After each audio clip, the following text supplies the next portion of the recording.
Hey friends, welcome back to my channel. This week has been curriculum week over here at Mama to 5. I am Julie. I am a homeschooling mom of 5. My kids, my oldest is entering 10th grade this year.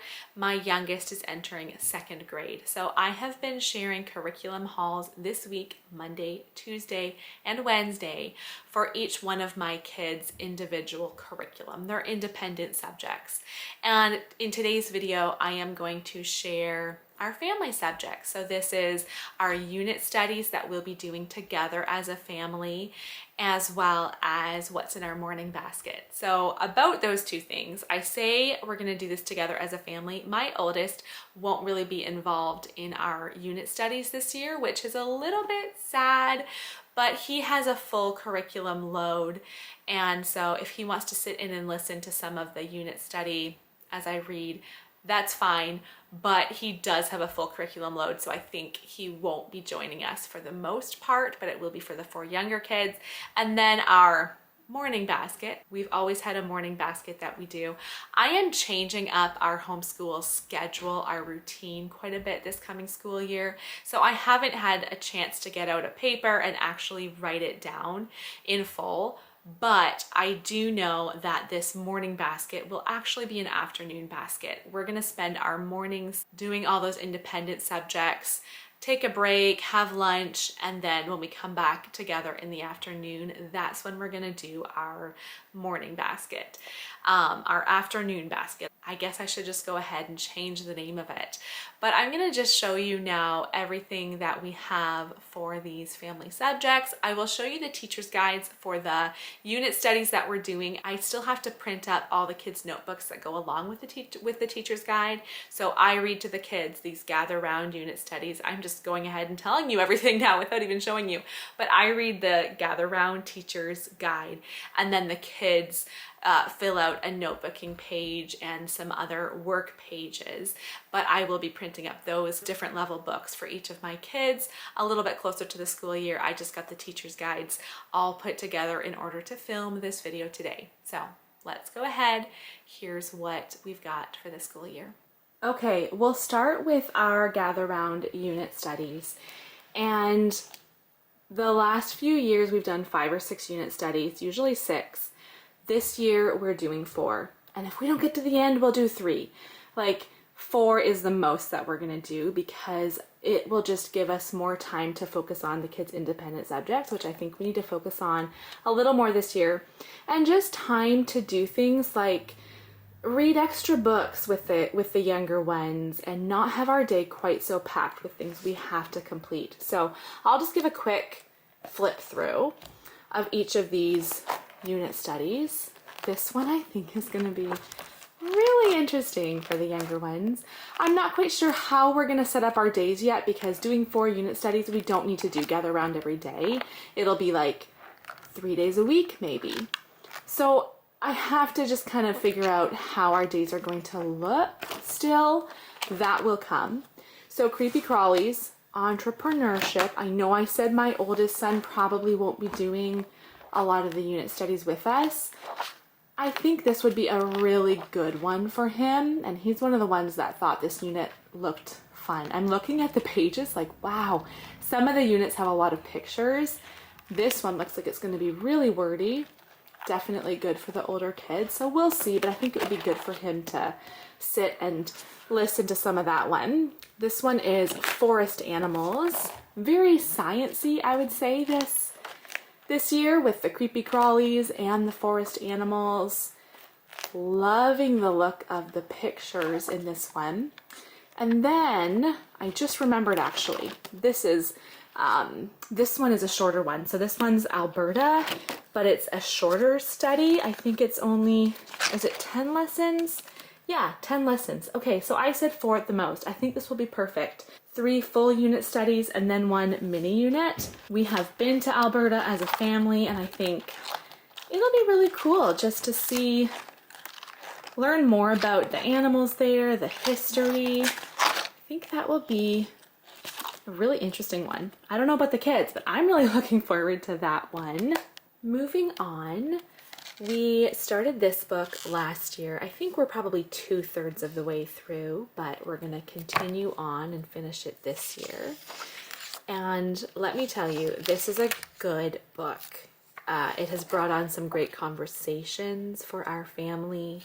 So each day, we were just doing it like once or twice a week, but you read what the manner is, you read all about how to do it, why to do it, and then on the flip side, there are these questions where you can quiz the kids, like, let's practice. Someone picks you up for carpool. What should you say?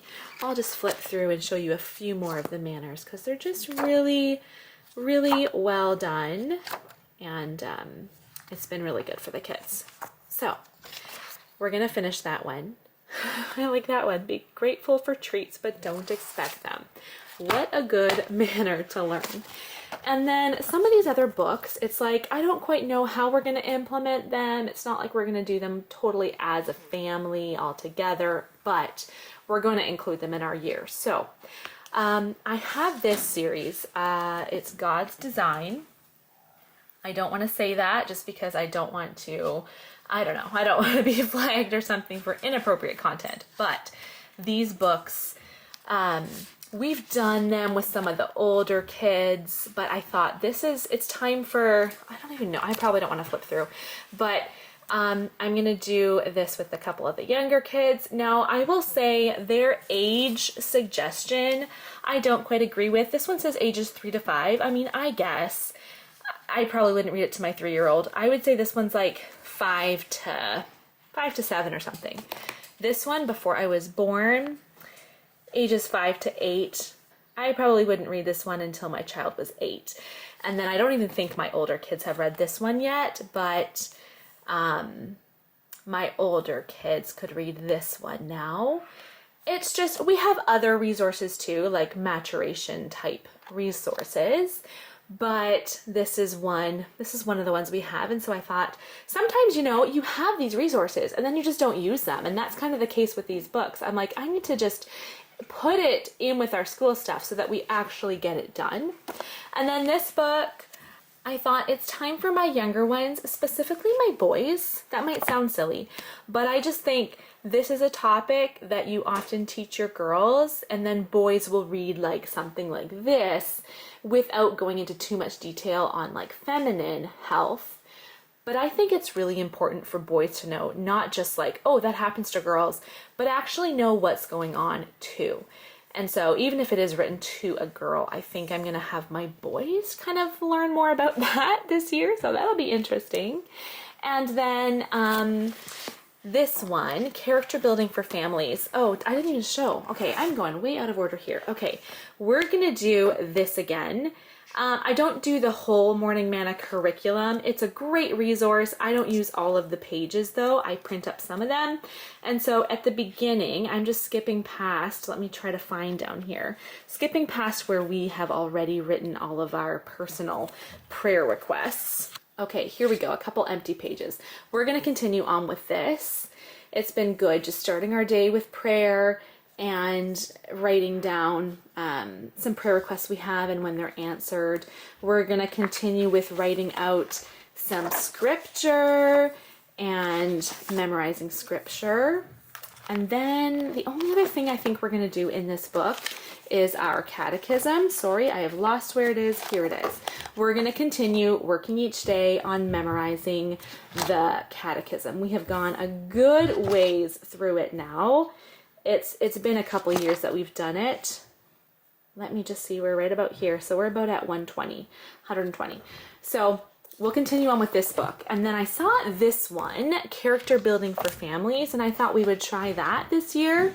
So each week, or maybe even more than a week actually, I see how many days are in each topic, you're learning a new character. You're learning about loyalty. You're learning about gentleness and contentment and gratitude. So we'll try this one out this year. Kind of to go along with this stack, I also have this one, which I have done with my older kids. And again, I've just forgotten about it, but I think it's time for me to read this one with my younger kids. Again, I don't want to say words that I can't really say on YouTube videos, but it's this topic, which is just important. So I'm going to make a point of doing that with my younger kids this year, and then my younger ones, like Wesley's age. This is a book, again, I bought for school years ago, and we just haven't done it recently. And so I want to just make a point of doing more things like this, just talking more about feelings, moods, what you're feeling, how to, know what you're feeling, but not always express that outwardly. And then lastly, we have a few read aloud books here. I will do likely more than this, but these are just a few I took out. This one is a new one that I just got, but I've heard good things about, Song for a Whale. Some of these are more for the younger kids, but they're ones that I have read to the older kids before, and I just think Wesley would love to hear that now. I read Ramona Quimby years ago. I need to reread it. Wesley, I think, would love The Mouse and the Motorcycle, so I want to read that one this year. That's a fun one, because I've gotten to reading more older kid stories, but then Wesley's not really into it. I realized that I don't have Sarah Plain and Tall. I just have Skylark and Caleb's story. That's books 2 and 3. So I'm going to get Sarah Plain and Tall, either buy it or get it from the library. And then I want to read all 3 books in this series. These are just short ones. So it might not always be to all the kids when I'm reading the younger kids' stories. Just trying to remember some of the books that my older ones really enjoyed that I want to make sure my younger ones get a chance to listen to as well. And that is it. That concludes Curriculum Week. If you missed those other curriculum hauls, go check those out in my description box and catch up on all the curriculum we're doing this coming school year. I do have a vlog that's going to go live tomorrow. So come back tomorrow, subscribe, and come back and see just a regular day in the life. But that was really fun sharing our curriculum. I am excited, so excited for this coming school year after the end of summer. I still feel like there is so much summer left to enjoy first, but this push, doing these videos for YouTube really pushes me to get curriculum together, and so it feels really good to be at this point where I have things together and ready, even though we still have a bit of summer left. What else was I going to say? For all of the books that I showed today, I will have each one of them linked down below in the description box. If you think there's anything you would like to check out or consider for your homeschool, I will have that linked down below, make it nice and easy for you. And thank you. Thank you for watching this week. Hope that was informative, helpful, enjoyable, whatever you were looking for in these videos. Entertaining? I don't know. But thanks for watching either way. I'll see you guys next time.